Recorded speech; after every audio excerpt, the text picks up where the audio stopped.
Daí, piazada, vamos para mais um vídeo maroto e o vídeo de hoje é o Bronco Responde. Obrigado pela participação aqui no canal. Queria primeiro agradecer os parceiros Bio4 Leveduras, Marcelo Matéria e Panela em Inox, Technic Inox Soluções em Inox para Home Brewer. Em breve, mais parceiros aqui no canal. O Bronco de Responde de hoje vai abordar de forma livre o conceito de mostura. A gente vai falar de mostura em duas linhas. A primeira linha é um pouco mais conceitual, então é um vídeo mais voltado para quem está começando e não domina os conceitos de mostura.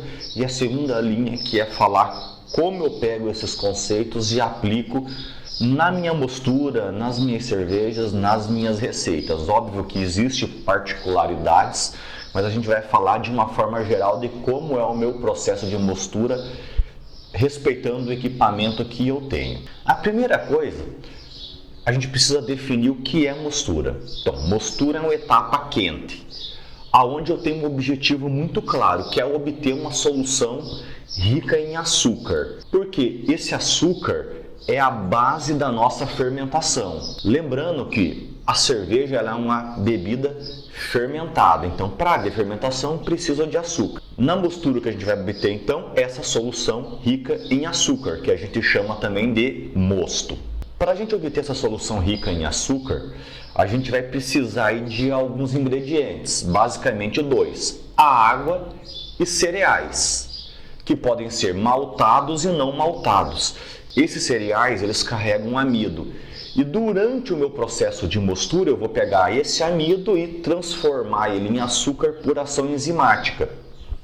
A base da minha cerveja são os cereais maltados, porque os cereais maltados eles são mais ricos em amido do que os não maltados. Por isso que ele é a base da nossa cerveja. Então eu posso ter os maltados, os não maltados, mas a base na grande maioria vai ser composto de cereais maltados. Eu tenho vários tipos de cereais, milho, arroz, mas o principal é a base da nossa cerveja, é a cevada. Como eu disse, o nosso cereal ele é rico em amido. A transformação do amido em açúcar vem pela infusão com a água. Mas para que essa conversão aconteça, a água precisa acessar o amido que está dentro desse cereal.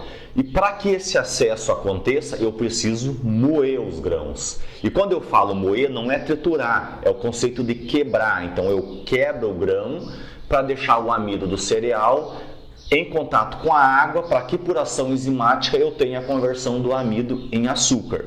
Um outro conceito da moagem importante é que a cevada ela tem casca, então é fundamental que durante a moagem eu não moa a casca. A casca ela permaneça o mais intacto possível, porque ela tem uma função muito importante durante a minha mostura, que é servir de filtro. Então a minha cerveja ela passa por filtragem durante o processo de mosturação. Quem faz essa filtragem é a casca. Alguns cereais têm casca, outros não. A cevada tem, por isso que ela é a base da nossa cerveja, para auxiliar no nosso processo de filtragem. Se você tem uma mostura com grãos que não tem casca, por exemplo, o trigo, você vai ter provavelmente um problema de entupimento. Nesse sentido, é fundamental você fazer a mescla com o malte de cevada que possui essa casca, então a filtragem acontece. Senão você precisaria de um equipamento mais sofisticado, que não é o que a gente tem em condições caseiras, para fazer a filtragem numa mostura 100% com grãos que não possuem casca. Ou então, uma outra alternativa que o pessoal usa bastante aí é comprar a casca de arroz e aí faz a função da casca do malte de cevada. Depois do meu malte moído, eu vou jogar esse malte na minha água. É importante você mexer bem para evitar a formação de bolas, porque se tem essas bolas de malte, significa que a água não vai ter contato com essa porção que está aglomerada. Então você mexe muito. Se você está em dois, é mais tranquilo. Enquanto um vai jogando, o outro já vai mexendo. Se você está sozinho, você tem que mexer bastante. Ou então você coloca um pouco, mexe, coloca outro pouco, mexe. Mas mexer é fundamental para que a mistura fique bastante homogênea. Conforme a gente falou, nós temos ali então uma combinação água e malte. Essa combinação existe uma relação volume-peso e essa relação precisa ser seguida para que a gente tenha eficiência na conversão enzimática do amido em açúcar. Tem aqui na descrição do vídeo um cálculo simples que a literatura traz. Em geral varia entre 2,5 litros a 4 de água para cada quilo de malte. Depois existe um outro cálculo para lavagem.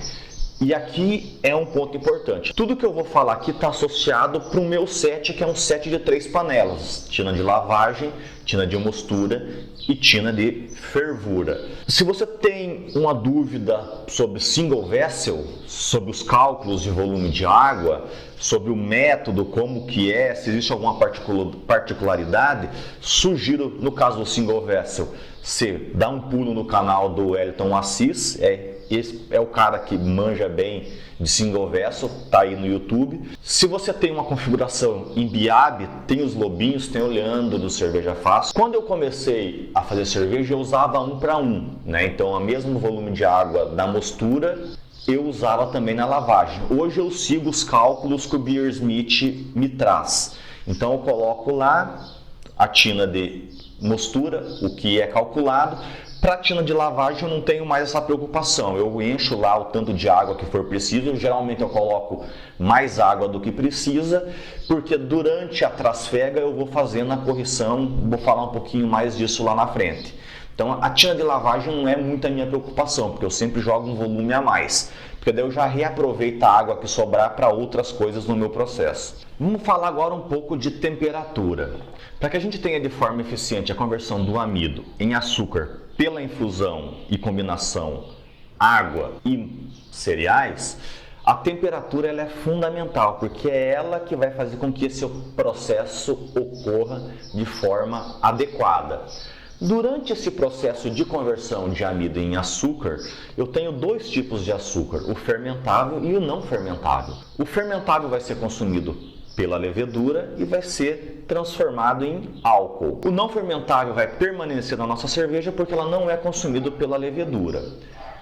Características sensoriais desse tipo de açúcar. O fermentável vai me retornar uma cerveja com a possibilidade de maior produção de álcool. Cerveja com a característica de açúcar não fermentável, esse açúcar vai permanecer e vai ter um residual um pouco mais adocicado. Como eu disse, porque a levedura não vai consumir esse açúcar. E aqui eu entro no conceito de corpo. Corpo baixo e corpo alto. Uma cerveja com corpo baixo é uma cerveja que não tem o residual doce, porque a levedura consumiu boa parte do açúcar. Uma cerveja com o corpo alto, ela vai ter um residual doce porque a levedura não consumiu o açúcar. E o que define esses 2 conceitos é justamente a temperatura. Temperatura, a nossa faixa de trabalho aqui, para produzir um corpo, para produzir açúcar na nossa mostura, está entre 62 e 70. Quem gera açúcar fermentável e não fermentável são 2 enzimas, a beta e a alfa-amilase. Temperaturas da infusão próxima de 62, eu vou gerar mais açúcar não fermentável. Então vai ser uma cerveja mais seca e uma cerveja com mais potencial de geração de álcool, produção de álcool durante a fermentação. Também são cervejas que tendem a ser mais refrescantes. Um exemplo de cerveja com baixo corpo são as nossas pilsens, uma cerveja que você bebe, a cerveja do churrasco. Exemplo de cerveja com alto corpo, residual mais doce. Nós vamos ter a nossa Ries Imperial Stout, vamos ter a nossa Barley Wine e a temperatura da infusão é perto de 70. Alguém vai me perguntar, esses 3 estilos que você citou são estilos que tendem a ter um alto potencial alcoólico. Sim, é verdade, mas o alto potencial alcoólico dessas cervejas não vem diretamente da fermentação, mas vem da carga de malte. Eu uso mais malte para ter mais açúcar gerado, para daí eu compensar na fermentação para produzir um alto teor de álcool, permanecendo um residual doce. Então o resumo é isso. Perto de 62 eu tenho uma cerveja mais seca, corpo baixo, com mais açúcares fermentáveis. Perto de 70, uma cerveja com residual mais doce, porque eu tenho menos açúcares fermentáveis. Se eu quero cerveja alcoólica, eu tenho que compensar com carga de malte maior para produzir mais açúcar. Bom, como eu falei de temperatura, é importante que você tenha confiança na medida dessa temperatura, porque senão vai te ferrar com o teu corpo. Tenha quantos pontos de medida você achar necessário para que você tenha confiança na medida da tua infusão. Eu particularmente tenho dois termômetros de panela. Há quem não goste, eu gosto. Um termômetro está em contato com a cama de grãos e o outro está em contato com o mosto que está em recirculação contínua. Fala um pouco disso lá na frente. Lembrando que a panela no topo ela tem uma temperatura, na metade ela tem outra e na base ela tem outra porque está mais em contato com a chama. Então, galera, por isso que é importante você ter confiança e ter mais do que um ponto de medida. Descubra aí, use, meça várias e várias vezes antes de você sair fazendo as coisas, para que você tenha convicção de que você está medindo certo a tua infusão. Bom, eu vou deixar isso mosturando durante um tempo. Em geral, eu deixo entre 60 e 90 minutos, não precisa mais do que isso. Quando que eu paro a minha mostura? Teste de iodo. Há quem não faça mais teste de iodo. Eu faço. Chegou com 60 minutos, medi o teste de iodo, deu positivo, eu já paro. Ou então eu tô com dúvida, deixo mais uns 10 minutos e volto a medir de novo. O teste de iodo é aquele esquema, você jogou o iodo, não mudou a cor, a solução do teu mosto. Então terminou a tua mostura. Se você jogou o iodo, escureceu, continue mosturando. Outra coisa que é fundamental é você ter equipamento para medir a densidade do teu mosto. E aí você tem o densímetro ou o refratômetro. Tanto faz você ter um ou outro. O densímetro você vai precisar ir, dependendo do modelo do densímetro, 100 ou 250 ml. Você vai medir, se você quiser descartar o volume do densímetro, você descarta, senão você pode voltar para a panela. Como é uma etapa quente, não tem problema de contaminação. Você pode voltar para a panela sem problema algum. Eu gosto do refratômetro porque você mede ali a medida com uma única gota. Então é importante você ter equipamento de medição de densidade. Não deixe de ter esses equipamentos. Como diz o pessoal, a gente pode até não jogar nada, mas tem que ter as ferramentas. Se você está fazendo força, como dizem os engenheiros, é porque você está usando a ferramenta errada. Tem um densímetro, tem um refratômetro para você ir acompanhando a conversão enzimática do amido em açúcar durante o teu processo. Corrigir ou não a temperatura à medida que a temperatura vai caindo, já que o fogo está desligado. Cara, eu espero o seguinte, se cair mais do que 3 pontos, eu vou lá e ligo o fogo e corrijo. Caso contrário, eu não corrijo. Eu tenho uma preocupação maior quando a cerveja está com temperatura próximo dos extremos, 62 e 70. Porque aqui, então, se eu quero uma cerveja muito seca, eu tenho que tentar ao máximo estar perto de 62. Se eu quero uma cerveja com corpo alto, eu tenho que estar o mais próximo de 70 possível. E aí, então, eu tenho um pouco mais atenção. Se eu quero uma cerveja com corpo médio, eu esqueci de falar do corpo médio, é uma mostura perto de 67, 68, então aí sim eu posso deixar essa temperatura transitar um pouco mais, subindo no máximo 2 pontos e descendo até 4 pontos.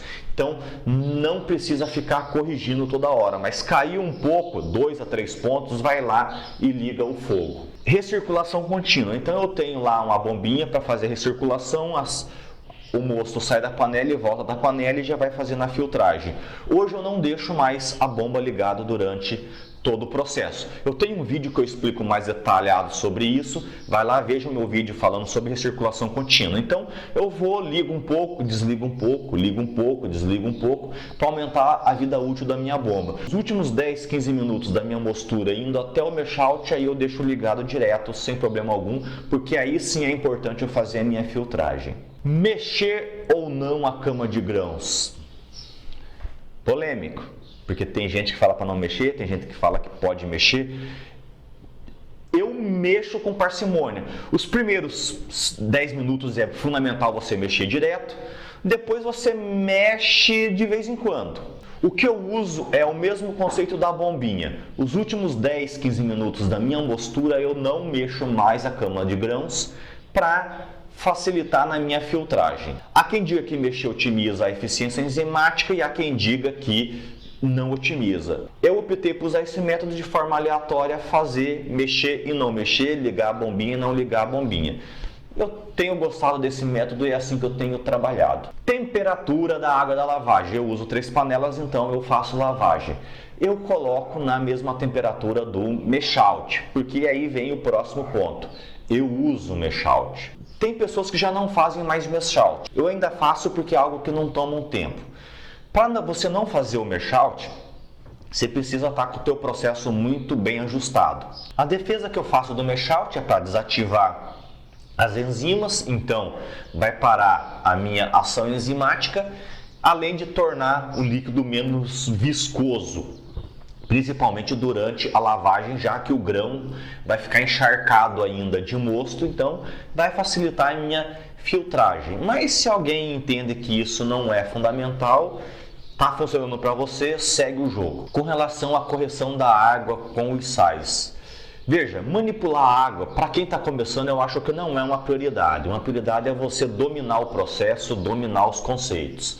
Mas já que eu faço e as pessoas são curiosas, o meu método de correção, na minha série sobre a água eu falo isso mais detalhado, eu corrijo a água em temperatura ambiente, faço as medições, uso o Beersmith para me auxiliar nas quantidades dos sais, deito o malte também em temperatura ambiente e elevo a temperatura para a minha rampa que eu vou mosturar. Aí as rampas de mostura, são várias rampas, eu não vou falar de todas elas, porque em 99% das vezes você vai usar só a rampa de sacarificação, que é onde a gente tem realmente a conversão de açúcar, que é aquela que eu falei entre 62 e 70, que é onde define corpo. Lembrando, perto de 62, baixo corpo, mais açúcar fermentável. Perto de 70, mais corpo, menos açúcar fermentável residual doce. 62, Pilsen é um exemplo. 70, Barley Wine é um exemplo. Médio corpo, 67, 68, as nossas IPAs, as nossas Pale Ale. Também é uma cerveja de churrasco, tipo a nossa